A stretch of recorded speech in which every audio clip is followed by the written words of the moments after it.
여러분, 안녕하십니까?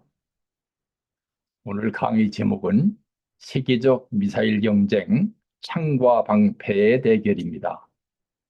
미사일이라는 단어는 원래 수사체라는 의미의 단어였습니다. 돌이나 화살, 총알 등 무엇인가를 던지거나 날렸을 때 그 던지거나 날린 힘을 기반으로 삼아 비행하는 물체를 가리키는 용어가 미사일이었던 것입니다. 라틴어에서 오는 미테라는 말인데 던진다는 뜻입니다. 이것이 미사일이라고 프랑스어가 만들어졌고 17세기를 전후해서 영어로다가 수입돼서 영어에서도 미사일이라는 단어를 쓰게 됐습니다. 프랑스어의 영향을 받지 않는 어, 독일어나 러시아어에서는 로켓 무기라는 뜻의 어, 라케트나 라케트나 예 아르제라는 단어를 씁니다. 북한에서도 로켓이라는 말을 더 일반적으로 쓰는 것으로 알고 있습니다. 이 시간 강의 제목인 미사일 경쟁 창과 방패의 대결은 세계 각국의 미사일 경쟁과 그 미사일을 막아내기 위한 대형 무기 개발에 대한 강의라는 뜻입니다. 북한의 조선중앙통신은 2024년 11월 1일 북한 미사일 총국이 지난 10월 31일 오전 김정은 국무위원장의 지도 아래 최신형 대륙간 탄도미사일 ICBM 시험 발사에 성공했다고 보도했습니다. 김정은은 이날 현장에서 이 탄도미사일 화성포 19형의 시험 발사를 승인했고 미사일 총국장인 장창하 대장이 제2 붉은기 중대에 발사 명령을 해달했다고 합니다. 해당 미사일은 최대 정점 고도 7,687km로 상승해서 1,000km 거리를 5,156초, 약 86분간 비행한 후에 동해 공해상의 예정 목표 수역에 정확하게 탄착했다고 보도했습니다. 조선중앙통신은 화성포 19형이 화성포 18형과 함께 운용하게 될 최종 완결판 대륙간 탄도미사일이라면서 공화국 수호의 제1 핵심 수단이라고 소개했습니다. 김정은은 신형 ICBM 발사에서 확실한 성공을 이룩함으로써 동종의, 즉 같은 종류의 핵 투발 수단 개발에서 우리가 확보한 패권적 지위가 절대 불가역이라는 것을 세계 앞에 보여주게 되었다며 만족을 표시했다고 합니다. 북한은 이런 기사를 11월 1일자 노동신문 1면, 3면에 대대적으로 보도했습니다. 이에 앞서 북한은 6월 27일 다탄두 미사일을 발사했으나 실패했던 것으로 알려졌습니다. 다탄두 미사일에 대해서는 이 강의의 중간쯤에서 상세하게 다시 한번 설명해 드리겠습니다. 북한은 이 같은 보도에 대응하기 위해 한미일 공군은 제주도 동쪽 한일 방공식별구역 상공에서 연합공중훈련을 실시했습니다. 이날 훈련에는 미 공군 전략폭격기 B-1B와 함께 한국 공군의 F-15K와 KF-16, 미 공군 F-16, 그리고 일본 항공자위대의 F-2 등 한미일 3국의 폭격기와 전투기가 참가했습니다. 이번 훈련은 바로 앞 슬라이드에서 설명했던 지난 10월 31일 북한의 장거리 탄도미사일 발사에 대응하는 차원에서 실시된 것입니다. 이날 훈련에 참가한 B-1B 폭격기는 스텔스 기능을 갖춘 핵폭탄 투하용 폭격기입니다. 북한은 이 같은 한미일 공군의 연합 훈련에 대응하기 위해서 2024년 11월 5일 미국 대통령 선거 6시간 전에 북한 황해북도 사리원시 일대에서 동해안으로 수발의, 즉 여러 발의 준중거리 미사일 SRBM 여러 발을 발사했습니다. 북한의 동해상 미사일 발사는 한미연합군이 이른바 작전계획 5015에 입각하여서 북한 핵심 시설 700곳 이상을 유사시에 선제 타격할 계획을 세우고 있는 데 대한 미사일 훈련으로 보입니다. 핵폭탄을 거론할 때 아인슈타인을 떠올린다면 미사일을 이야기하려면 미국 과학자 로버트 고다드와 독일 출생 미국 과학자 베르너 폰 브라운을 떠올리지 않을 수 없습니다. 로버트 고다드는 1919년에 미국에서 극한의 고도에 도달하는 방법이라는 중요한 논문을 썼습니다. 그는 1926년 3월 16일 휘발유와 액체 산소를 섞어서 추진하는 액체 로켓 발사에 인류 최초로 성공했습니다. 사진에 보이는 어설픈 장치가 그 시초였습니다. 1935년에 고다드는 음속보다 빠르게 날아가는 시속 885km 로켓을 만들었습니다. 이후에 그가 개발한 방법은 더 큰 로켓에도 계속 적용되게 되었습니다. 당시 미국은 이 같은 고다드의 연구 결과를 무시했는데 독일은 여기에 주목하고 로켓 개발에 적용했습니다. 1969년 인류가 달에 최초로 착륙한 다음 날 뉴욕타임스는 지난날 40년 전에 고다드를 비판했었던 자기들의 기사가 틀렸다고 인정하는 정정보도 기사를 냈습니다. 앞에서 설명한 것처럼 미국 학자인 로버트 고다드의 논문 극한의 고도에 도달하는 방법이라는 논문을 미국 사람들은 무시했는데 독일 과학자인 베르너 폰 브라운은 이 논문을 읽고 눈이 번쩍 떠졌다고 합니다. 독일이 대륙간 탄도탄, 즉 ICBM을 개발하게 된 동기는 다음과 같습니다. 이 슬라이드에서 보여드리는 그림은 1969년에 나온 영화 공군 대전략의 선전 포스터입니다. 영국과 프랑스 사이에 있는 도보 해협은 가장 좁은 곳은 33.3km밖에 되지 않습니다. 맑은 날에는 영국에서 프랑스 쪽의 해안을, 반대로 프랑스에서 영국 쪽의 해안을 맨눈으로도 관측할 수 있는 거리입니다. 그러나 대륙을 석권한 나폴레옹 1세도 이 도보 해협을 건너지 못했습니다. 제2차 세계대전 당시 프랑스 점령에 성공한 히틀러는 도보 해협 건너편에 있는 영국을 공격하기 위해서 대대적인 공중 폭격을 명령했습니다. 1940년 9월 대대적인 공중 폭격이 시작되었고 독일의 목표가 남부 해안의 군사시설에 집중되어 영국에게 크게 불리해졌을 때 갑자기 독일 조종사 가운데 한 사람이 실수로 런던에 폭탄을 투하했습니다. 영국이 런던 폭격에 대한 보복으로 베를린에 공습을 가하자 히틀러는 런던 공습을 명령하면서 그 공습 목표를 민간 거주 지역으로 확대하라고 명령했습니다. 영국 공군은 독일 공군이 런던을 폭격하는 사이에 전투기들을 모두 수리했고 그리고 조종사들을 양성했습니다. 그래서 폭격을 마치고 돌아가는 독일군 폭격기와 전투기를 집단적으로 공격하게 되었습니다.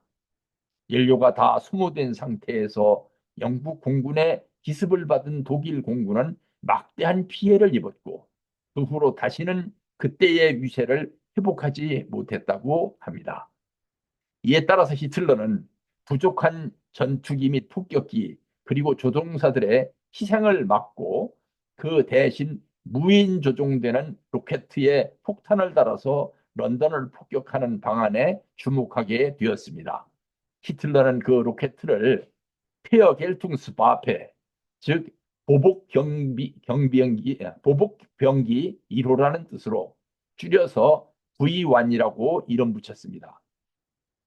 이렇게 출현한 V1 로켓은 당시 독일의 무기 생산 회사인 피젤러사에서 개발한 무기입니다. 경제적인 면에서 보면 V1의 생산 단가는 단돈 3,500마르크였습니다. 전투기 한 대 가격이 당시에 42,900마르크였으므로 전투기 가격에 비하면 12분의 1밖에 되지 않았고 폭격기와 비교하면 30분의 1 수준에 불과한 싼 가격으로 독일은 영국을 공격할 수 있는 로켓을 개발한 것입니다. V1 로켓은 재료 또한 어차피 사람이 타지 않는 일회용 로켓이므로 상대적으로 저질품을 사용해도 상관없었습니다. 예를 들면 V1 로켓에는 탄두와 추진체 사이에 공간이 있었는데 그 공간을 쓰레기를 집어넣어서 메꾸기도 했다고 합니다. 독일은 이 같은 바탕에서 1944년에서 1945년의 난국 속에서 항공기를 대폭 증산함과 동시에 V1도 3만 발이나 병행 생산했던 것입니다. V1을 더욱 발전시켜 만든 것이 V2 로켓, 즉 폐어 결퉁 바페 2, 즉 보복 병기 2호는 액체 연료 로켓이자 세계 최초의 탄도미사일이었습니다. V2 개발은 베르너 폰 브라운 박사가 주도했으며 이 로켓은 인류 역사상 처음으로 우주에서 지구를 촬영한 로켓가 되었습니다. 이 로켓의 개발로 베르너 폰 브라운은 과학기술의 발전을 25년 정도 앞당겼다는 평가를 받았습니다. 사진의 노란 점선 동그라미 안의 인물이 폰 브라운입니다. V2 로켓은 2차 대전이 끝난 후 소련, 미국, 영국 등에서 복제 생산되었으며 소련에서 생산된 복제품인 R1 로켓은 그 후에 중국이 복제해서 둥펑 1호라고 부르게 되었습니다. V2 로켓의 사정거리는 300km였습니다. 비행 중 최대 속도는 마하 6, 시속 5,700km였습니다. 한두의 중량은 1톤이었고 땅에 충돌하기 직전의 속도는 마하 2.3, 시속 2,800km였다고 합니다. V2가 최대 206km를 날아갈 때 기록하는 최고 고도는 성층권을 넘어서는 지상 88km까지 올라갔습니다. 그러나 탄착점은 사정거리인 4 내지 5%, 즉 12 내지 15km나 목표물로부터 빗나간 목표물에 도달하지 못하는 로켓이었습니다. V2는 경제적인 면에서는 독일 정부 예산을 물쓰듯 쓰는 공룡과 같은 존재였습니다. 그래서 나중에 연합군 수뇌부는 만약 V2 로켓가 6개월만 더 일찍 개발되었다면 역사가 달라졌을 것이라는 말을 남겼을 정도입니다. 같이 독일은 2차 대전 기간인 V2 로켓 미사일의 생산과 운영에 30억 달러를 지출을 했는데 이 30억 달러는 미국이 핵폭탄을 만드는 데 지출했던 19억 달러보다도 11억 달러나 더 많은 예산을 낭비한 것입니다. 이 사람이 바로 베르너 폰 브라운 박사입니다. 독일의 로켓 공학자이며 미국의 로버트 고다드와 함께 세계 로켓 공학의 아버지로 불리우고 있습니다. 폰 브라운은 독일이 패망한 뒤에 미국 시민이 되어서 미국의 우주 계획인 머큐리 계획과 아폴로 계획 등 우주 개발 계획을 주도했습니다. 그의 아버지는 독일의 귀족 남작 자귀를 가지고 있었다고 합니다. 그리고 바이마르 정부에서 농림부 장관까지 지낸 고위 관리였습니다. 브라운의 어머니는 아마추어 천문가였었는데 브라운이 글씨를 읽을 수 있게 되자 줄 베르느의 달나라 여행을 비롯한 공상과학 소설을 듬뿍 사다 주었고 이에 따라 브라운 박사는 어릴 적부터 우주 여행을 꿈꾸면서 성장했다고 합니다. 미국의 로버트 고다드, 독일의 베르너 폰 브라운이 있었다면 소련에는 이반 클레이메노프와 세르게이 크롤리오프가 있었습니다. 카투사 로켓라는 이 대포는 1939년 제2차 세계대전 때 이반 클레이메노프가 개발한 것입니다. 클레이메노프는 그 후 스탈린의 대숙청 때 국가 예산을 낭비했다는 죄명으로 사형에 처해졌습니다.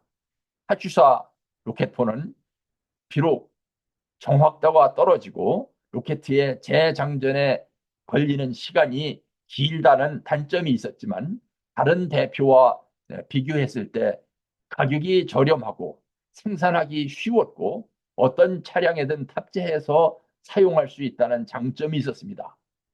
이에 따라서 카투사 대포는 소련이 제2차 세계대전에서 최초로 대량 생산한 로켓포이며 주로 트럭에 실려서 사용되었습니다. 우수한 이동성 덕분에 카투사포는 한 번에 대량의 폭발을 일으킬 수 있었고 대포병 무기로도 사용이 가능했습니다. 오늘날 방사포라는 이름으로 생산되어서 실전에 사용되고 있습니다. 그러나 현대전의 시각으로 보면 상대방의 조기 경보 통제기 AWACS 앞에 좋은 표적이 될 수도 있습니다. BM-13 발사대 4기로 구성된 포대가 7 내지 10초 안에 40만 평방미터의 영향 지역에 4.35톤의 고폭탄을 발사하고 72발의 재래식 대포와 맞먹는 위력을 발휘한 포가 바로 이 카tyusha포라고 합니다. 이 사람은 세르게이 크릴로프입니다. 미국에 고다드가 있었고 그리고 독일에 폰 브라운이 있었다면 소련에는 세르게이 크릴로프가 있어서 ICBM과 우주선 개발을 주도했습니다. 그는 우크라이나에서 태어나서 소련에서 비행기 개발 과학자로 일했으며 1938년 스탈린의 대숙청대 숙청되어서 시베리아에서 유형 생활을 했습니다. 1944년에 시베리아 유형 생활에서 풀려나 소련 ICBM 개발에 주요 역할을 담당하게 되었습니다. 그는 V2 로켓의 설계를 그대로 카피해서 사정거리가 278km인 R1 로켓과 사정거리가 600km 이상인 R2 로켓을 개발했습니다. 그러나 R2 로켓은 V2와 R1 로켓을 크기만 키운 로켓이 아니라 크롤요프만의 기술력을 담은 것입니다. R2는 우주 개발과 ICBM에서 가장 중요한 기술인 단분리, 즉 1단 로켓 분리, 2단 로켓 분리 이런 단분리를 최초로 개발했고 실천 배치한 로켓입니다. 현대의 탄도 미사일처럼 대기권에 다다르기 전에 탄두를 분리해서 사정거리 및 명중률을 획기적으로 늘린 작품입니다. 1946년에는 5,000명의 독일인 기술자를 소련으로 이송했고 인류 최초의 무인 우주선 계획인 스푸트니크 계획과 유인 우주선 계획인 보스토크 계획을 감독했습니다. 그는 미국과 소련의 달에 인간을 보내는 경쟁이 실행에 옮겨지기 시작한 1966년에 갑자기 사망했습니다. 일본에서 로켓 개발의 선구자는 공경대 출신 과학자인 이토카와 히데오로 알려져 있습니다. 이토카와는 태평양 전쟁 중 비행기 개발팀에서 일했고 그의 로켓 연구는 전쟁이 끝난 후 사진에 보이는 것처럼 연필만한 크기의 로켓을 만드는 데서부터 시작되었습니다. 그러나 사실 일본은 2차 대전 말기 이오지마 전투에서 이미 로켓 무기를 사용하고 있었습니다. 당시 일본 로켓의 발사에는 가운데 아랫부분 사진에 보이는 것과 같은 나무로 제작된 발사대가 사용되고 있었습니다. 개발 단계에서는 원래 철제 발사대로 장착될 예정이었지만 당시 일본에는 철이 고갈되어 있었으므로 그 대신 현지에서 제작 가능한 나무 발사대를 이용했는데 상대적으로 낮은 비용으로 발사되었고 한 채가 안정적으로 날아가서 박격포보다 탄착이 정확한 장점이 있었습니다. 이 로켓포는 40cm 분진포라는 이름으로 이오지마 전투와 오키나와 전투에 투입되었으며 일부는 본토 결전용으로도 배치가 되었었다고 합니다. 1943년부터 실전 배치가 되었으며 미얀마 혹은 말레이시아 전선에서도 사용되었고 종종 탄두 부분은 육탄 공격용 폭탄으로 사용되기도 했다고 합니다. 이오지마 전투에서 이 분진포는 엄청난 위력으로 미 해병대를 당황하게 만든 위력 있는 무기였습니다. 이토카와가 일본에서 로켓 연구에 몰두하고 있을 무렵 한국에서도 로켓 연구가 진행되고 있었습니다. 흔히들 이승만 초대 정부를 우습게 말하고 있지만 이승만은 미국에서 정치학 박사 학위를 받은 지식인답게 극도로 어려운 정부 재정 속에서도 다방면으로 국력 신장에 힘썼습니다. 1948년 8월 15일 대한민국 정부 수립 직후 이승만 대통령은 독자적인 무기 생산 및 연구 개발이 필요하다는 결론을 내리고 1948년 12월 15일 육군 특별부대 산하에 육군 병기공장을 창설했습니다. 이 같은 기반 위에 1952년 10월 1일 국방부 조병창과 국방부 과학기술연구소가 조직이 되었습니다. 6.25를 거치면서 국방부 과학기술연구소는 부산에 위치하고 있으면서 당시 우리나라 화학계의 선구자인 안동혁 박사 등을 초빙하고 성좌경 교수 등 현직 교수들을 대거 연구진에 참여시켜서 전자현미경과 엑스선 분석 장비 등 연구 실험 장비들을 확보하고 병기 및 탄약 연구, 그리고 군용 식량 연구, 각종 군용 재료 연구 등 다수의 실적을 거둔 것으로 알려져 있습니다. 이 사진은 국방부 과학기술연구소가 연구 개발한 최초의 국산 로켓 ROK SRI-067이 1959년 7월 27일 인천 고잔동 해안에서 발사되는 모습입니다.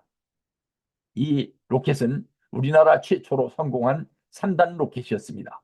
그러나 이 연구소는 1960년 4.19 혁명 1년 뒤인 1961년 8월 6일부로 해체되면서 새로 창설된 육군기술연구소로 흡수되었습니다. 4.19 이후 출범한 민주당 정부에서는 로켓 연구를 포함한 독자적인 무기 개발 연구를 없었던 일로 만들어버렸습니다. 이 슬라이드는 2차 대전 종전 이후에 미국의 미사일 개발 현황을 설명하기 위한 것입니다. 1945년 미국 최초의 핵폭탄 리틀보이 원자탄을 샌프란시스코에서 티니안 섬까지 수송했던 미 해군 인디아나폴리스함이 1945년 7월 30일 새벽 일본군 잠수함 I-58에 의해 어뢰 6발 가운데 2발을 맞고 침몰했습니다. 인디아나폴리스로부터 리틀보이를 인수해서 폭격기에 직접 가담했던 B-29 폭격기 에놀라 게이는 1945년 8월 6일 히로시마 폭탄을 투하한 후 자칫하면 폭탄의 열기에 휩싸여서 추락할 뻔했었습니다. 이에 따라 미국은 제2차 세계대전 종전 직후부터 핵폭탄을 목적지까지 값싸고 안전하게 수송할 수 있는 운반 수단으로 미사일을 개발하기 시작했습니다. 1945년 10월 미 공군은 XM774 계획이라는 암호명 아래 장거리 탄도미사일 개발 계획을 세웠고 1946년 4월 그 계획을 컨베어사라고 하는 방위산업체에 맡겼습니다. 컨베어사는 그 후 이름을 제네럴 다이내믹스사로 바꿨습니다. 그러나 이 계획은 시작한 후 1년 반 만에 갑자기 중단되었습니다. 미국 정부는 당시 소련이 핵무기 개발 및 미사일 개발에서 도저히 미국을 따라오지 못할 것이라는 교만에 빠져 있었던 것입니다. 그러나 소련이 1949년에 핵실험에 성공했고 한국 전쟁 중 B-29 폭격기가 소련군 미그 15 전투기에 잇따라 격추되자 충격을 받았습니다. 그리고 1951년 1월 XM1593 계획이라는 새로운 암호명 아래 미사일 개발을 재추진하면서 이 사업을 최우선 사업으로 선정을 했습니다. 이 계획에 의해서 개발될 로켓의 이름을 따서 아틀라스 계획이라고 호칭되기도 했습니다. 1957년부터는 미사일 시험 발사가 시작되었고 그 장소는 플로리다주의 케이프 캐나베럴이 선정되었습니다. 그러나 그 케이프 캐나베럴 1차 실험에서 로켓은 1,000m를 상승한 뒤에 통제력을 상실했고 자폭되었습니다. 성공적인 발사는 1958년 11월에 이루어졌습니다. 1957년 8월 미사일 시험 발사 중이던 미국은 소련의 ICBM 발사 성공 소식을 듣고 큰 충격을 받았습니다. 소련은 같은 해 10월 무인 우주선 스푸트니크 발사에 성공했다고 발표했습니다. 이에 따라 미국에서는 미국이 미사일 개발 분야에서 소련에 뒤떨어져 있다는 이른바 미사일 갭 논쟁이 일어나서 곤욕을 치르기도 했습니다. 이 그림은 레이더와 미사일의 협력 운영 개념을 보여줍니다. 일단 레이더 1이 목표물을 발견하면 그 레이더는 계속해서 목표물의 위치를 추적합니다. 레이더 2는 지상에서 발사되는 미사일을 목표물까지 유도하는 역할을 맡게 됩니다. 그러므로 미사일이 발사되면 레이더 2는 최단 시간 안에 미사일에 내장되어 있는 안테나와 연결이 되어야 합니다. 그런데 미사일 혹은 레이더 2에 문제가 생겨서 레이더 2가 미사일을 장악하지 못하게 되면 그 미사일이 아군에 피해를 줄 수도 있으므로 미사일은 즉시 자폭되도록 내부 장치에 설계되어 있습니다. 이 그림은 미사일의 초기적 운영 시스템이며 최근에는 파이어 앤드 포겟 시스템이라고 해서 발사한 뒤에는 미사일에 이미 내장된 프로그램에 의해서 미사일이 스스로 위치를 찾아가도록 설계가 되어 있습니다. 이 슬라이드는 미사일의 내부 구조를 보여줍니다. 미사일의 제일 앞부분은 탐색기가 자리 잡고 있으며 그 다음에 유도 및 조종 장치가 자리 잡고 있습니다. 그 다음 부분은 신관과 탄두가 자리 잡고 있습니다. 신관에는 순발 신관, 시한 신관, 접근 신관이 있다고 지난번 강의에서 말씀드렸습니다. 그 아랫부분에 연료와 산화제가 들어있는 탱크, 즉 추진 기관이 있고 그 아래 엔진, 즉 구동 장치가 붙어 있습니다. 몸통의 양옆으로는 앞부분에 고정 날개가 있으며 뒷부분에는 조종 날개가 있습니다. 이 같은 구조 중에서 제일 값비싼 부속품은 유도 및 조종 장치입니다. 미사일마다 약간의 차이가 있지만 대체로 미사일 전체 가격 가운데 80%가 유도 및 조종 장치 가격이라고 합니다.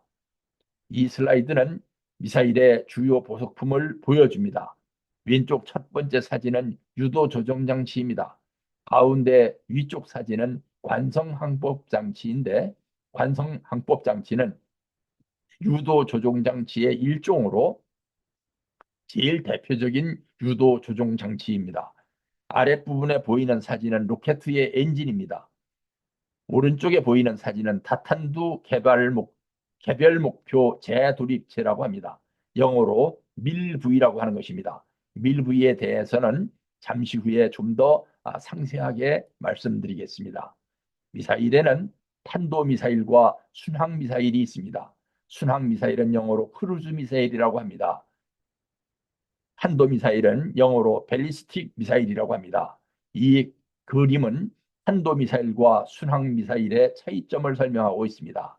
탄도미사일은 이 그림에서 보시는 것처럼 타원형의 곡선을 그리면서 비행하는 데 비해 순항미사일은 일단 발사대를 떠난 뒤에는 수직 상승을 하다가 갑자기 고도를 낮춘 후에 마치 전투기가 목표를 향해 날아가듯이 낮은 고도로 지그재그 비행을 하면서 목적지를 찾아가는 미사일입니다. 정밀 폭격에는 순항 미사일의 성능이 우수하지만 순항 미사일은 속도가 느리고 고도가 낮아서 요격을 받고 격추될 가능성이 높습니다. 탄도 미사일은 높은 고도로 빨리 날아간다는 장점이 있습니다. 핵탄두를 실을 수 있다는 점에서는 크루즈 미사일과 벨리스틱 미사일, 즉 순항 미사일과 탄도 미사일이 다 동일합니다. 이 사진은 중거리 고고도 요격 미사일 소위 요즘에 말하는 사드 미사일의 사진이며 오른쪽 사진은 사드의 항법 장치입니다. 앞에 보았던 항법 장치보다 굉장히 복잡하지요. 이 정도로 복잡한 항법 장치가 들어가야 날아오는 미사일을 정확하게 요격해서 면중시킬 수 있습니다. 그렇기 때문에 공격용 미사일에 비해 방어용 미사일은 그 가격이 굉장히 비쌉니다. 탄도미사일은 순항미사일과 달라서 그 비행 경로가 반타원형입니다. 그러니까 여기서 반이라고 하는 건 반대한다는데 반자가 아니고 절반, 즉 세미라고 하는 의미입니다. 절반 타원을 그리면서 탄도미사일이 날아간다는 뜻입니다. 탄도미사일의 비행 경로는 1970년 이전에 비해 그 이후는 확연히 달라졌습니다. 이전에는 일단 발사가 되면 그 미사일의 탄두와 본체가 분리되어서 단순 타원형을 그리면서 낙하했습니다. 그런데 1970년 이후로는 탄두가 소형 로켓을 내장한 포스트 부스트 비행체 PBV라는 것에 실려 있으므로 단순 타원형이 아닌 복잡 타원형을 그리면서 낙하하게 되었습니다. 이 복잡 타원형을 그리면서 낙하하게 하는 이유는 바로 요격 미사일로부터 회피하기 위한 것입니다. 그리고 미사일의 탄두 하나가 아닌 탄두 3개 내지 13개의 탄두가 하나의 로켓에 실려 있다가 다탄두 개별 목표 재돌입하는 시대, 즉 밀부위 시대가 된 것입니다. 최근에는 이 같은 다탄두가 하나하나의 탄두마다 별도로 유도 시스템이 붙어 있어서 기동 재돌입을 하는 시대, 즉 MIRV가 아닌 MARV 시대가 된 것입니다. 따라서 그 비행 경로가 훨씬 더 복잡한 타원형을 형성하면서 낙하하게 된 것입니다. 이처럼 비행 경로를 복잡하게 만드는 이유는 탄도미사일을 요격하는 방어용 미사일을 피해서 안전하게 목표를 타격할 수 있게 하기 위한 것입니다. 그 타원형 비행 경로는 대체로 4단계로 분류됩니다. 그 단계의 1단과 2단은 로켓 엔진을 가동시키고 가속시키는 단계입니다. 미사일과 인공위성에 들어가는 로켓이 똑같은 줄 아는 분들이 있는데 엔진 부분에서 확연히 다릅니다. 인공위성은 무거운 중량을 들어 올려서 높은 곳으로 올라가야 하므로 엔진 작동 단계에서 강력한 추진력을 천천히 가동시키는 로켓입니다. 그러나 미사일은 그렇게 천천히 가속시켰다가는 살아남을 확률이 떨어집니다. 그러므로 발사 초기에 엄청난 힘을 가해서 빨리 떠올라야 합니다. 그러므로 보통 엔진 점화 이후 4, 5분이면 고도 200 내지 400km라고 하는 지정된 고도까지 올라가서 대기권으로부터 벗어나게 됩니다. 3단계는 미사일이 타원형의 정점에 도달한 후에 지구의 중력에 이끌려서 낙하하는 단계입니다. 가장 긴 시간이 오래 걸리는 단계가 이 3단계이며 3단계는 15분 전후가 소요됩니다. 3단계는 긴 시간이 소요되는 단계이므로 요격미사일의 공격 앞에 가장 취약한 단계입니다. 그러므로 이 단계에서는 포스트 부스트 비행체, 즉 PBV의 역할이 중요해집니다. PBV는 탄두의 속도와 방향을 조금씩 변화시키면서 탄두를 각각 다른 목표에 하나씩 발사하고 미끼 탄두와 체프를 뿌려서 탄도탄 요격 미사일 ABM을 기만하는 역할을 합니다. 이 같은 역할에 8분 내지 10분이 소요됩니다. 4단계는 종말 단계라고 합니다. 단계를 3단계를 지내서 목표에 도달하는 단계이며 1, 2분이 소요됩니다. 마하 24 전후에 초고속도로 진입하면서 이때 한두의 부분이 공기와 마찰을 일으키면서 표면 온도가 2000도 내지 3000도로 높은 온도로 가열이 됩니다. 그러므로 여기에는 특별한 장치가 있지 않으면 탄두가 폭발하게 되는 것입니다. 이 슬라이드는 전략 핵 전력의 3개 축을 설명하기 위한 것입니다. 앞에서도 설명했듯이 핵무기를 목표 지점에 투하하기 위한 수단 중에 제일 첫 번째이며 제일 쉬운 것은 폭격기로 싣고 가서 투하하는 것입니다. 그런데 이 방법은 제일 위험 요소가 많은 방법이어서 미사일이라는 안전한 방법을 강구하게 되는 것입니다. 그렇지만 지금도 이 방법은 제일 중요한 방법으로 남아 있습니다. 두 번째가 대륙간 탄도미사일, 즉 ICBM입니다. 그런데 미사일에 대한 방어 수단이 점차적으로 발전됨에 따라 다탄두 미사일, 즉 미르브이가 나온 것입니다. 이 스텔라이드의 왼편 아래쪽 사진이 미르브이의 모습이며 이 같은 다탄두를 오른쪽에 보이는 캡을 씌워서 미사일에 올려놓게 되는 것입니다. 가운데 보이는 사진이 잠수함 발사 탄도미사일 SLBM입니다. 잠수함은 물속에 숨어 있는 상태에서 미사일을 수면까지 올려보내는 데는 압축 공기로 밀어 올린 뒤에 수면 위에서부터는 로켓을 점화시켜서 발사하는 것입니다. 핵무기를 운반하기 위해 이와 같은 세 가지 방법, 즉 비행기, 미사일, 잠수함 등을 모두 성공해야 비로소 전략 핵전력의 3개 축을 모두 완비했다고 말하게 되는 것입니다. 이 슬라이드는 탄도미사일의 분류 기준입니다. 탄도미사일은 지표에서 발사가 되어서 고공으로 수직 상승하며 그 고도는 수백 킬로미터 내지 1천 수백 킬로미터까지 올라갑니다. 그러므로 비행 경로는 대부분이 우주 공간이 되는 것입니다. 로켓의 1단계 및 2단계 비행 속도가 초속 8km 이상이 되면 인공위성이 되어서 지구 궤도를 완전히 벗어나서 회전하게 되므로 그 이하로 발사해야 미사일이 됩니다. 적도를 중심으로 지구의 직경을 계산하면 약 12,760km가 된다고 합니다. 그러므로 탄도미사일의 사정거리가 지구의 직경의 2분의 1인 6,000km 이상이 되면 ICBM이 되는 것입니다. 그러나 일반적으로 ICBM은 사정거리가 8,000 내지 13,000km 정도 되고 있습니다. 미국은 ICBM 위주로 보유하고 있는 데 비해서 소련은 중거리 미사일과 준중거리 미사일도 옛날에 개발된 것들을 그냥 보존하고 있습니다. 중거리 탄도미사일은 사정거리 2,500km 이상을 가리킵니다. 준중거리 미사일은 사정거리 2,500km 이하입니다.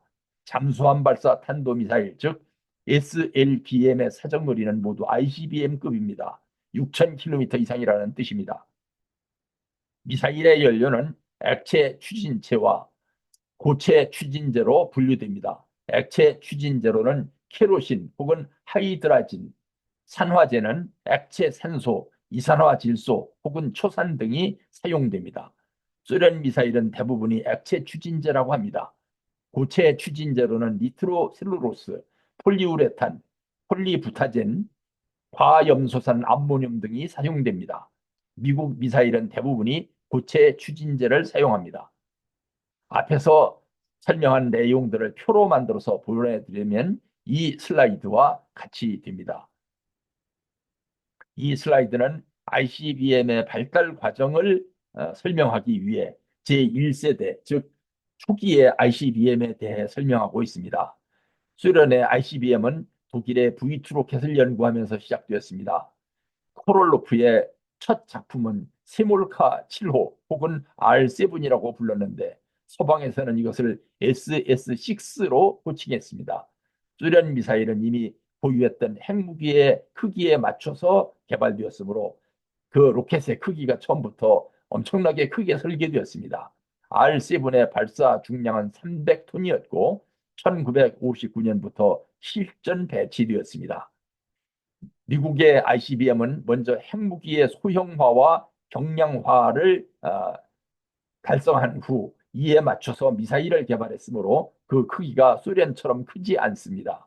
1959년부터 실전형 미사일인 아틀라스를 배치했습니다. 1세대 ICBM에는 미국과 소련 공히 치명적 결함이 있었습니다.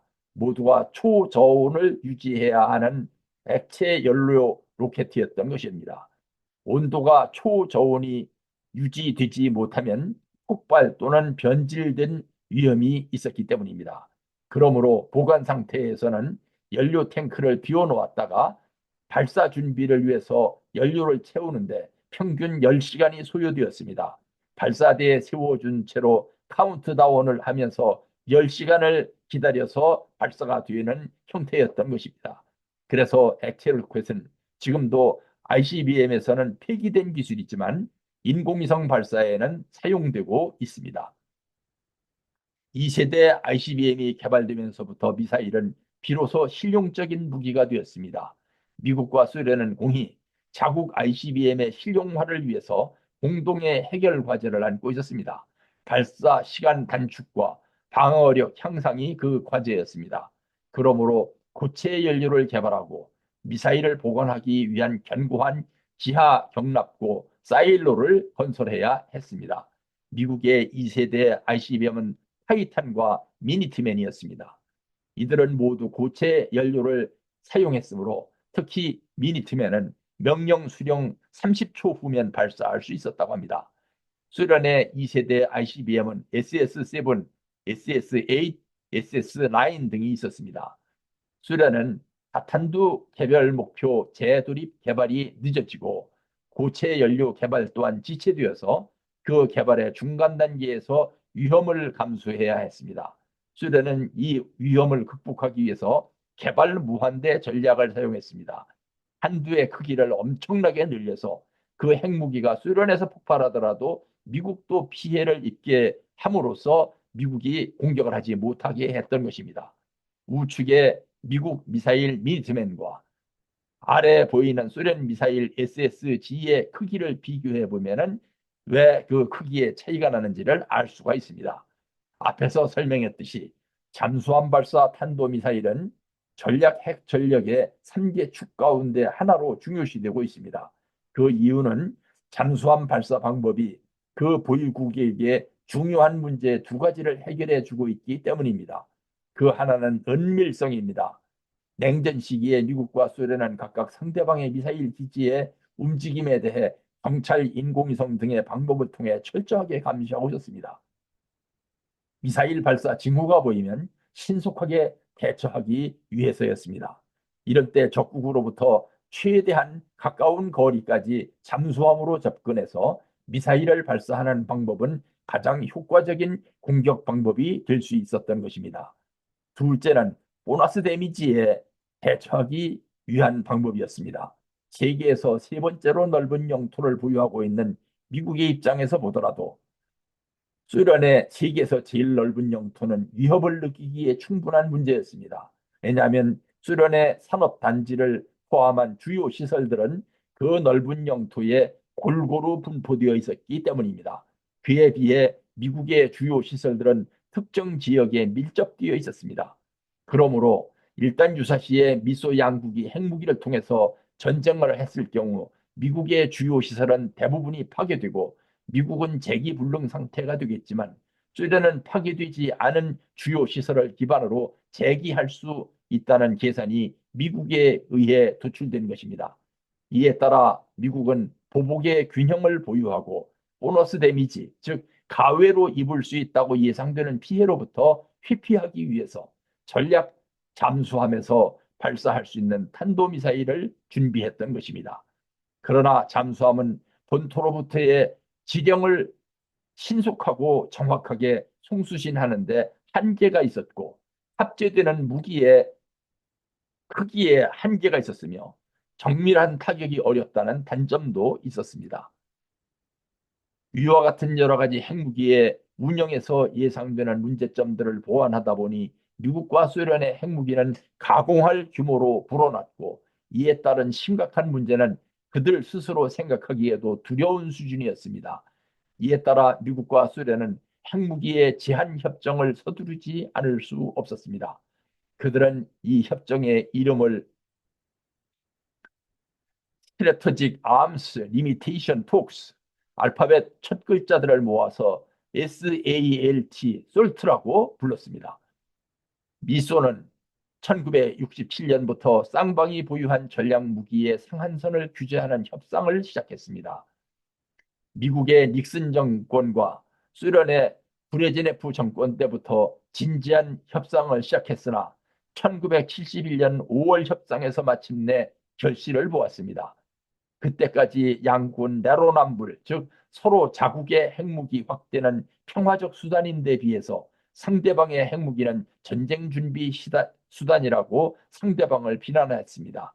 그들이 합의한 군축 기준은 운반체, 즉 투발 수단 ICBM의 숫자 기준을 사일로의 숫자로 삼았던 것입니다. SLBM은 잠수함의 발사 미사일 발사관 숫자, 그리고 폭격기는 비행기 숫자를 기준으로 삼기로 했습니다. 그리고 서로 상대방의 움직임을 효과적으로 감시할 수 있도록 정찰 위성과 같은 자국의 기술적 수단 이용을 실질적으로는 장려하기 시작했습니다. 이 협정이 맺어지기 전까지는 서로 상대방 상공을 비밀 정찰하다가 비난을 받기도 했습니다. 그 대표적인 케이스가 미국의 U-2기가 소련 상공에서 추락했었던 사건입니다.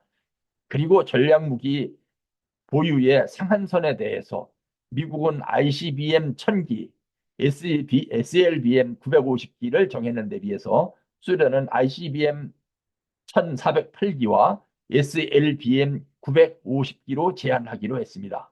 이 같은 숫자는 협상 체결 시점에서 동결한 숫자였던 것입니다.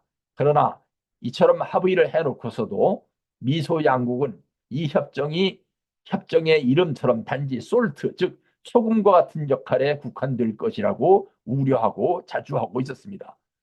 그런데 막상 합의를 끝내고 보니 양국은 전략 핵무기의 수량만 문제로 삼았고 그 질에 대해서는 문제 삼지 않았었다는 사실을 발견했습니다. 특히 MIRV, 밀V가 문제로 부각되었습니다.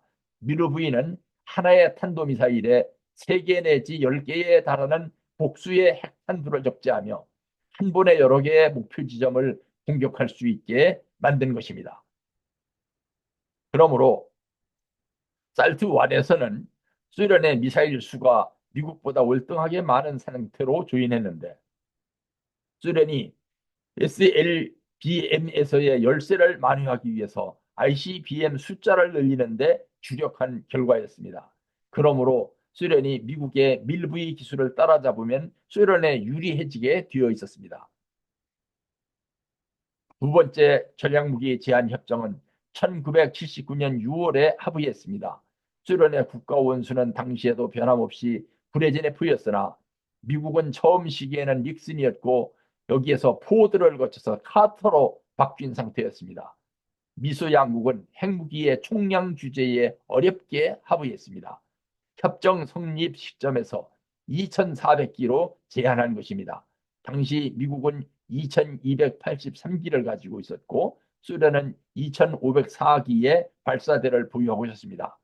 이를 1981년 말까지 2,250기로 감축하기로 처음으로 감축에 합의한 것입니다. 그리고 밀브이의 총수는 1,320기로 제한하기로 했습니다. 다탄두 ICBM과 다탄두 SLBM을 1,200기로 하며 다탄두 ICBM 상한선을 820기로 제한하는 데 합의한 것입니다. 그런데 나중에 카터가 이의를 제기하면서 합의문은 휴지가 되었습니다. 카터가 소련의 아프가니스탄 침공을 비판하면서 비준을 거부한 것입니다. 레이건은 적극적으로 협상하려 했으나 소련이 미국을 불신했습니다. 이래서 시간을 끌다 보니 소련 측이 밀브이 개발에 성공했습니다. 스타트는 스트래터직 암스 리덕션 트리트스, 즉 전략무기 감축 협상의 약칭입니다. 1991년 미국과 소련이 체결한 핵무기 감축 조약입니다. 1982년 5월 9일 로널드 레이건 미국 대통령은 자기의 모교인 유레카 대학교에서 미소 간의 핵무기를 감축하자고 선언하고 같은 해 6월 29일 스위스 제네바에서 스타트 1 조약안을 제출을 했습니다. 당시 레이건 대통령은 1972년 살트2 조약에 이은 살트2 제안이라고 호칭했었습니다. 그러나 스타트 조약으로 정해졌습니다. 1991년 고르바초프 소련 대통령과 조지 부시 전 미국 대통령은 대륙간 탄도 미사일 등 장거리 핵무기를 7년 동안 각각 30%와 38% 감축하기로 약속했습니다. 이 같은 스타트 원 조약은 2009년 12월 5일에 기간 만료로 종료되었습니다. 2010년 4월 8일 스타트 원 조약을 대체하는 뉴 스타트 조약에 미국의 오바마 대통령과 러시아의 메드베데프 대통령이 서명했으며 양국의 비준을 거쳐서 2011년 1월 26일부터 발효되었습니다.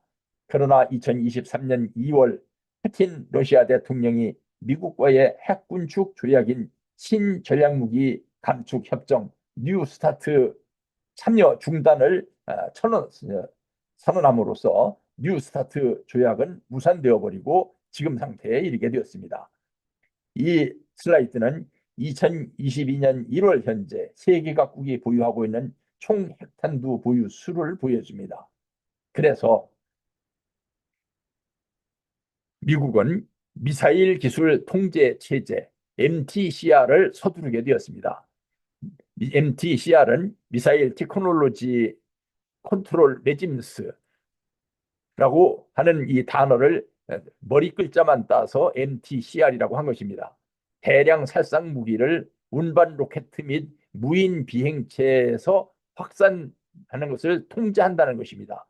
1987년 4월 미국의 주도로 G7에서 이 MTCR이 통과되었고 대량 살상에 사용되는 물질 운반 수단을 통제하기로 했습니다. 즉 미사일을 통제하기로 했던 것입니다. 그 목적은 WMD 대량 살상 무기 확산을 방지하는 데 목적이 있었습니다. 최초의 G7을 회원국으로 출발했으나 1989년 당시 EC 및 나토 회원국이 포함되었고 주요 미사일 생산 능력국과 미사일 확산 방지를 위해서 러시아와 우크라이나 등이 1993년과 94년에 가입했습니다. 그 기준은 500kg 이하의 300km 이하로 새로 개발하는 미사일 생산 국가들의 생산을 규제한다는 것이었습니다. 이에 따라서 세계 각국의 미사일은 이런 형태를 띠게 되었습니다. 이 슬라이드는 미국이 갖고 있는 핵 전력 현황을 보여줍니다. 미국의 ICBM 그리고 잠수함에 운영되는 SLBM, 항공기에 운영되는 핵폭탄 중에서 이 슬라이드는 특히 항공기에 적재되는 핵폭탄을 보여드립니다. B-83 핵폭탄의 위력은 1.2 메가톤입니다. 현재에도 미국에서 이 폭탄을 사용 중인데 미군이 보유하고 있는 가장 큰 수소폭탄입니다. B-83은 종래에 사용되었었던 B-28, B-43, B-53 등의 구형 수소폭탄을 대체하기 위해서 1983년에 개발되어서 지금까지 사용되고 있습니다. B-83은 마하 2.0에서 투하되게끔 개발했습니다. 목표물 상공에서 낙하산이 펼쳐져서 천천히 낙하합니다. 폭격기가 B-83이 폭발하기 전에 신속히 그 지역으로부터 벗어나야 되기 때문입니다. 초기에 마하 2.0의 전략 핵폭격기는 B-1B였지만 소련과의 조약으로 B-1B에는 재래식 폭탄만 장착합니다.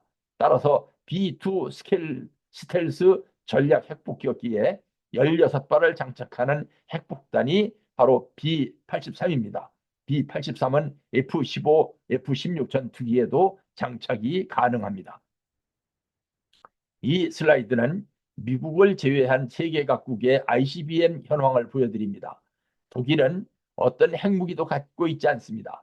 영국과 프랑스는 지상에서 발사하는 ICBM은 보유하고 있지 않습니다. 잠수함 발사 핵미사일만 갖고 있습니다. 지상 발사 핵미사일은 미국에 의존하고 있기 때문입니다. 러시아와 중국, 북한은 주로 지상 발사 ICBM 체제를 운영하고 있습니다. 현대는 ICBM 중에서도 극초음속 미사일 시대입니다. 극초음속 미사일은 마하 5 이상의 미사일을 가리킵니다. 일본에는 2018년부터 개발이 시작되어서 2025년부터 2028년까지는 실전 배치 예정인 지대지 탄도미사일 도서방위용 고속 활공탄이 있습니다. 이는 SRBM 내지 IRBM으로 분류할 예정입니다. SRBM은 사거리가 300km 이상 1000km 미만인 탄도미사일을 SRBM이라고 합니다. 러시아의 아방가르드는 ICBM 탑재 극초음속 활공주도 탄두입니다. 2018년 3월 블라디미르 푸틴 대통령이 크렘린궁에서 새로운 전략 핵무기들을 소개하는 자리에서 처음 공개된 것이 바로 아방가르드 폭탄입니다. 이 미사일은 비행궤도 변화가 심하기 때문에 요격하기 힘든 미사일입니다. 한국도 현재 극초음속 미사일을 개발 중이라고 합니다. 2024년 6월 북한은 다탄두 미사일 개발을 위한 시험을 했다고 발표했습니다. 다탄두 미사일이라는 이름은 다탄두 개발 목표 재도입체, 즉 밀브이 미사일을 지칭한 것으로 보입니다. 여기서 앞에서 설명했던 ICBM의 비행 경로를 다시 한번 간략하게 설명합니다. 적군의 미사일이 아군 쪽으로 날아올 때 그 미사일을 요격하고 방어하는 방법을 설명하기 위해서입니다. 1단계는 발사 단계입니다. 2단계는 수직으로 상승하는 단계입니다. 3단계는 하강하기 시작하는 단계입니다. 4단계는 고속으로 목표 지점에 돌입하는 단계입니다. 이 같은 ICBM을 요격 미사일, 대표적으로 사드 혹은 패트리어트로 공격할 수 있는 단계는 3단계와 4단계입니다. 1단계와 2단계에서 공격하려면 요격 미사일로는 안 되고 SDI, 즉 전략 방위 구상이라고도 하고 별들의 전쟁이라고도 하는 인공위성에서 공격하는 방법밖에 없습니다. 이제부터 ICBM을 요격하여 아군의 군사시설 혹은 적군의 공격 대상이 된 주요 지역을 방어하는 방법에 대해 설명하겠습니다. 이 사진은 1세대 요격 미사일입니다. 이름은 나이키 허큘리스. 1950년대에 나왔습니다. 이 미사일은 상대방 ICBM이 날아오는 방향과 위치를 대충 계산해서 쏘아 올려지면 ICBM 근처에까지 날아가서 탄두가 자동적으로 폭발합니다. 탄두 속에는 엄청난 숫자의 자탄이 집속되어 있다가 폭발하면서 흩어져서 ICBM에 상처를 입혀 추락시키는 원시적 방법입니다. 미국은 이 미사일을 생산해서 1960년대 초반에 유럽에 공급했고 1970년대 초반부터는 아시아에도 공급했습니다. 한국에는 1960년대 말부터 도입되었으나 2000년대 초반부터 패트리어트가 도입되면서 퇴역되었습니다. 한국은 이 미사일을 1970년대 후반부터 개조를 해서 지대지 미사일인 배꼽 미사일을 만들었습니다. 이제부터 본격적으로 공격해오는 적군의 미사일을 방어하는 현대적 방어 미사일 체계를 설명하겠습니다. 상대방의 미사일이 발사되어 3단계로 접어들게 되면 제일 먼저 발사되는 요격 미사일이 SM-3 미사일입니다. 여기서 SM이란 스탠더드 미사일의 약자입니다. 이 미사일은 주로 해군의 이지스함에 장착되어 있지만 지상 발사 체계로도 운영이 됩니다. 이 미사일을 생산하는 회사는 미국의 레이시온사입니다. 사거리와 요격 고도가 워낙 길고 높으므로 상대방의 인공위성을 요격하는 데도 사용할 수 있습니다. SM-3의 방어선을 뚫고 계속해서 날아오는 ICBM에 대한 공격은 GBI 미사일이 담당합니다. GBI는 그라운드 베이스드 인터셉터의 약자인데 지상 발사 요격 미사일이라고 번역할 수 있습니다. ICBM은 위와 같은 SM 혹은 GBI를 해치고 계속 돌진하기 위해 미끼 탄두와 체프를 뿌려서 요격 미사일을 기만합니다. 이처럼 계속 낙하해 올 경우 4단계부터는 종말 단계의 고고도 지역 방어 미사일인 사드가 발사됩니다. 사드를 해치고 계속 돌격해오는 ICBM에 대한 요격을 담당하는 미사일이 패트리어트입니다. 패트리어트는 애국자라는 뜻입니다. 패트리어트를 제치고 계속 돌격해오는 ICBM을 마지막으로 방어하기 위한 미사일이 국산 미사일인 천궁입니다. 천궁은 그 성능이 매우 우수하고 가격도 저렴해서 중동 국가들에서 그 인기가 대단하다고 합니다. 참고로 말씀드립니다만 공격용 미사일의 가격도 비싸지만 위와 같은 방어용 미사일은 공격용 미사일보다 그 가격이 엄청나게 더 비쌉니다. 이스칸데르 미사일은 러시아가 개발한 최신형 단거리 전술 탄도미사일입니다. 나토, 즉 북대서양 조약기구에서는 SS-26 스톤이라고 부릅니다. 이스칸데르는 알렉산드로스 대왕의 아랍식 이름입니다. 탄도미사일의 사정거리는 280km, 400km, 500km라고 하는데 서방권의 군사 전문가들은 이스칸데르가 최대 1000km 정도 사정거리를 가지고 있다고 추측하고 있습니다. 미국과 러시아의 INF 협약, 즉 1987년에 체결된 미국과 소련의 중거리 핵 전력 조약 때문에 고의적으로 사거리를 속이거나 제한을 걸어둔 것으로 보고 있는 것입니다. 이 미사일의 특징은 탄도미사일과 순항미사일의 장점을 결합시켜서 상대방 미사일 방어 체계를 혼란시키고 명중률을 높이는 데 목적이 있습니다. 이 슬라이드에서 보여드리는 오른쪽 그림, 이스칸데르 미사일의 비행 궤적을 보면 이스칸데르 미사일이 왜 요격하기 힘든 미사일인지를 알 수 있습니다. 이제 강의의 결론을 내려야 할 때가 되었습니다. 한국은 지난날 일본의 이토카와 히데오 박사가 펜슬 로켓을 개발했었던 시대와 거의 비슷한 시기인 1959년에 이승만 대통령의 지시에 따라 3단 로켓을 발사하는 데 성공했습니다. 이때 활약했던 과학자는 미국에서 프린스턴 대학교 응용화학과를 졸업한 안동혁 박사와 일본 도쿄 공업대학 응용화학과를 졸업한 성좌경 교수였습니다.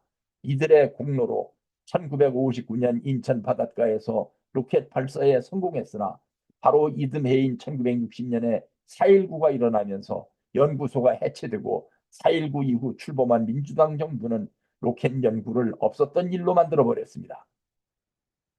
그러나 이 연구는 이승만 대통령이 설립한 대학인 인하공과대학에서 계속되었습니다. 참고로 말씀드리면 인하대학이라는 이름은 인천이라는 지명과 하와이 재단이라는 이름을 합쳐서 만든 이름이었습니다. 인하공대 로켓반은 1964년 12월 우리나라가 최초로 카메라와 애완용 모르모트를 태운 관측 로켓을 발사하여 통신 기적을 회수하는 데 성공했습니다. 그러나 이 같은 연구는 박정희 정부에 의해서 또다시 1964년 이후 공군사관학교로 옮겨졌습니다. 오른쪽 사진은 한국항공우주연구원에 의해 개발된 과학 2호 로켓입니다. 1990년부터 개발이 시작되어서 1993년 6월 4일 및 같은 해 9월 1일에 발사되었습니다. 합재된 자외선 방사계에서 한반도 상공 성층권의 오존 분포를 수직으로 측정했습니다. 수많은 과학자들로 하여금 눈물을 흘리게 만들면서 방황을 거듭했던 대한민국의 로켓 정책은 이처럼 1990년대부터야 지속적 발전을 거듭하여서 오늘에 이르게 된 것입니다. 로마는 하루아침에 건설되지 않았다는 말이 있습니다. 2024년 국군의 날 국민 앞에 선보인 현무5 중거리 탄도 미사일은 위와 같은 안타까웠던 역사적 기반 위에 만들어진 것입니다.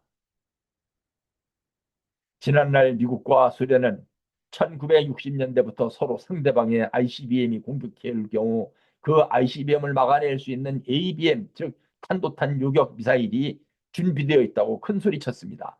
그러나 1980년대 초반 그들의 큰소리는 사실이 아니라는 것이 드러났고 미국은 이때부터 SDI, 즉 전략 방위 구상에 대해 발표했습니다. 그렇지만 그것은 오늘날에 이르러서야 현실화되고 있습니다.